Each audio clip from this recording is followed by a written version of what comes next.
Hello everyone. তুই আবার কে?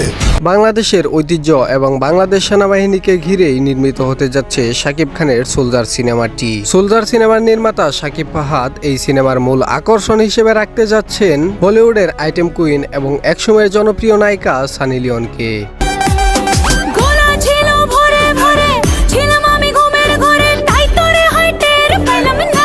গতকাল জানা যায় যে সোলজারের একটি আইটেম গানে পারফর্ম করবেন বলিউড এই আইটেম কুইন সানি লিওন। বেশ অনেকদিন ধরে ছিল পর্দার আড়ালে, সম্প্রতি তার কয়েকটি কাজের মাধ্যমে ফের আলোচনায় আসেন এই অভিনেত্রী। তাই তো শাকিব ফাহাদও সুযোগটাকে কাজে লাগাতে চায়। মাত্র 2 কোটি টাকার বিনিময়ে সানি লিওনকে শাকিব খানের সাথে পারফর্ম করানোর জন্য প্রস্তুত হয়ে গেছে। 15 অক্টোবর অর্থাৎ আর মাত্র 2 দিন পরেই শাকিব এবং সানির একটি আইটেম গানের শুটিং হবে। তো দর্শক, বাংলা ইন্ডাস্ট্রিতে সানির উপস্থিতি আরো সাফল্য বয়ে আনবে বলে মনে করছি। আপনারা কে কে সানি লিওনকে সোলজারের আইটেম গানে দেখতে চান তারা অবশ্যই কমেন্টে জানাতে পারেন। আর আপনি যদি সাকিবিয়ান হয়ে থাকেন তাহলে বরাবরের মতন চ্যানেলটাকে এখনই সাবস্ক্রাইব করে ফেলুন। ধন্যবাদ।